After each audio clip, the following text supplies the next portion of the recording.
څنګه چې په نور ځایونو کې تاسو وکتل په مټه کې موږ پروګرام تاسو وکتلو هسپتال کې ډاکټرانو ته سلوټ پیش کړی شو دغه شان بیا موږ رالو د خواځخیلې تاڼې ته په دغه طریقه باندې نور ځایونو ته رالو دا وخت موږ موجود یو په چارباغ تاڼه کې تاسو ګورئ باقاعده نوې ژوند تنظیم باقاعده لګیا دی دلته کې به دې ته سلوټ پیش کړي دې خبرې به مو زموږ سره اوسئ زمونږ ګرانو او خوږو د سیکورټي د پولیس د رینجر د پاکستان آرمی د بحریې د فضاییې د ریسکو ډاکټران صاحبان پیرامیډیکل سټاف دا تاسو ټول زموږ حفاظتي دیوار یې نه زموږ قوم نن د ډېر یو لوی وبا او د یو ډېر لوی مصیبت سره مخ دی چې د هغه مخ چې دی نو د هغې د فرنټ دیوار تاسو یې او تاسو د هغې د مقابلې مخه کوئ زموږ د راتلو مقصد دا دی چې موږ تاسو ته ټریبیوټ درکو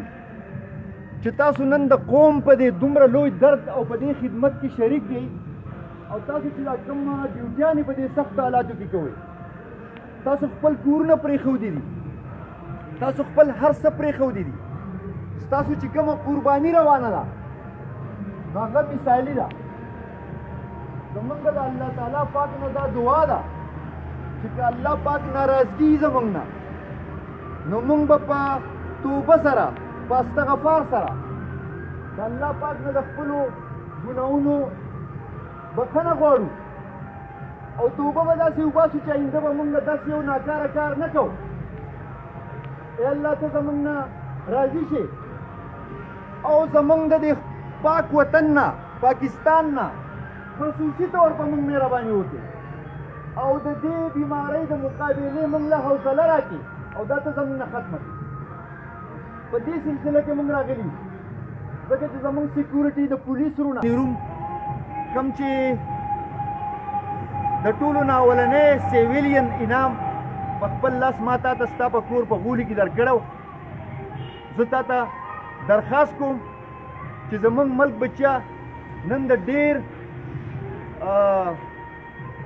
خطرناک حالاتو سره د غریبۍ سره مخ دی زمونږ پولیس والا زمونږ ډاکټران محترم زمونږ رینجرز او زمونږ چې څونه حفاظتي ادارې دي د هغې سره هېڅ قسم وسایل نشته او زمونږ حکومتي وخت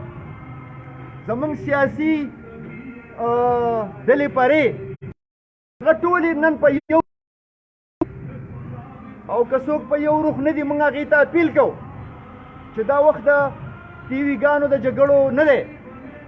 نو موږ بچیه ټول په یو روح شوي یو زه د نوي ژوند تنظیم د پلیټ فارم نه اماني روم تا ته مخاطب یم او زه خپل خوږ ورور خپل خوږ دوست ضیاءالدین یوسفزۍ ته سلام پیش کوم او زه هغه ته دا درخواست کوم چې زما د بچي نه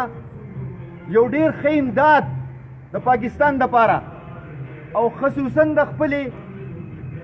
خیبر پښتونخوا صوبې دپاره یو ډېر ښه امدادي پیکیج د همدردۍ پیکیج هغه منظور کړي او په دې سختو حالاتو کې دا اکوپمنټس کوم چې هغه کم ماسک دی M95 او دستانې او زمونږ وردیانې ډېر غټ دغه دی خو موږ د دې حالاتو مقابله کوو که باران دی او که ګرمي ده که حالات خراب دي او که ټیک دي که شپه ده او که ورځ ده نو زه هغې خپل خوږ بچوړي ته چې د هغې په خوشبو باندې دا ټوله دنیا منور ده زه هغې ته اپیل کوم چې ستا خدماتو ته نن د پاکستان لږ ضرورت راغلی دی ته مهرباني وکړه او حکومت پاکستان دپاره خصوصا زمونږ د خیبر پښتونخوا د صوبې دپاره لږ د دې ډاکټرانو صاحبانو او زمونږ د سیکورټي ادارو دپاره څه اکوپمنټس راولېږه چې هغو ته کور کور ته ورسي الله دې تاسو ټول په خپل امن کې وساتي موږ دا پروګرام د خپل سیکورټي ادارو سره د یکجهتۍ دپاره کړی دی خو ګورو نو موږ په دریو تحصیلونو کې لګیا یو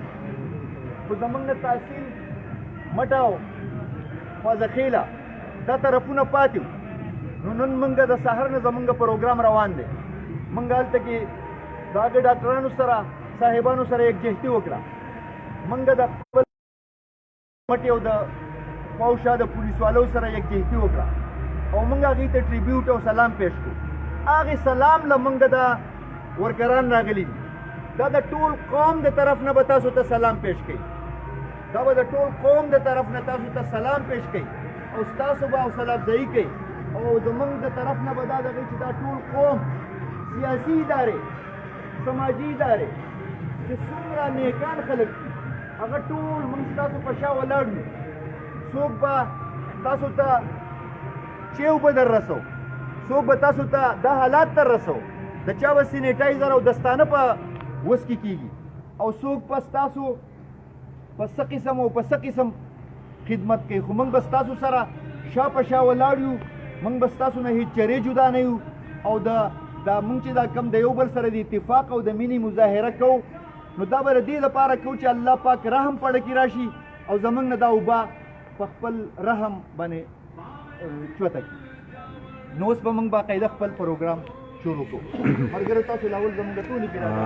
تاسو خبرې واورېدې د دې یو میسج ورکو او د هغې نه پس باقاعده دا تاسو ګورئ دې ته میل ورته غاړه کېږي تاسو ګورئ په سکرین باندې زمونږ دې ته باقاعده میلونه په غاړه کړل ټول حقدار سره دا ټیم چې زه د دې ممبر یم نوی ژوند